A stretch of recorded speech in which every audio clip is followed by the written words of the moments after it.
Une erreur très courante lorsqu'on identifie un arthropode est de généraliser en disant que ce sont tous des insectes, ce qui arrive fréquemment avec les arachnides, que l'on appelle à tort des insectes, au point que toute personne connaissant le sujet pourrait même s'offusquer en entendant une telle affirmation. Et bien que l'on puisse les généraliser en les appelant insectes, il est important de souligner qu'ils présentent de nombreuses différences, ce qui reviendrait à appeler tous les mammifères des primates. Une des principales différences est que les deux groupes ont un nombre de pattes différents. Tandis que les insectes en ont 6, les arachnides en ont 8. C'est une règle générale. Si l'on observe un nombre plus élevé d'appendices pour la locomotion, on regarde probablement un autre arthropode, comme une scolopendre. Leur corps est constitué différemment. Les arachnides, qu'il s'agisse d'araignées, de scorpions, d'acariens ou de tiques, présentent toujours deux régions.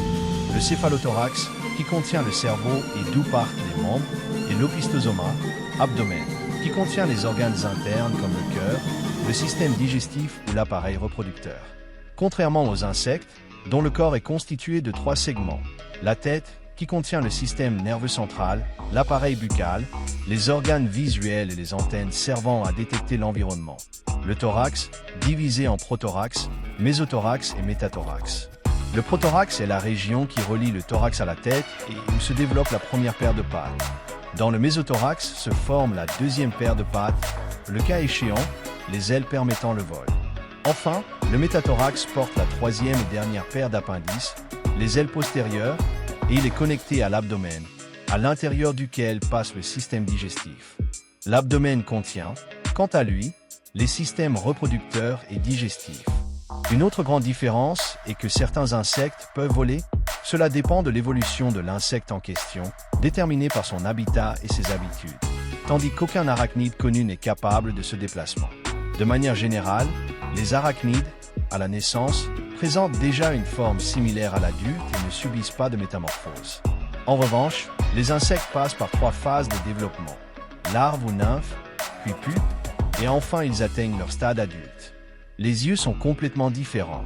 Les arachnides ont des yeux simples qui leur permettent de voir. Leur nombre est déterminé par l'espèce, certains pouvant même en être dépourvus.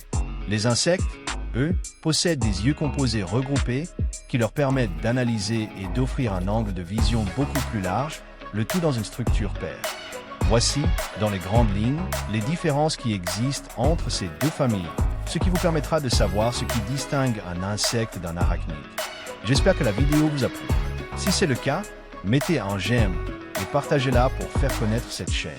Je vous laisse mes réseaux sociaux afin que nous puissions rester en contact. C'est également par ce biais que je ferai les annonces relatives à la chaîne. Si vous êtes nouveau, je vous invite à vous abonner et n'oubliez pas de laisser un commentaire ou une question qui vous serait venue. Merci beaucoup d'avoir regardé cette vidéo. À bientôt.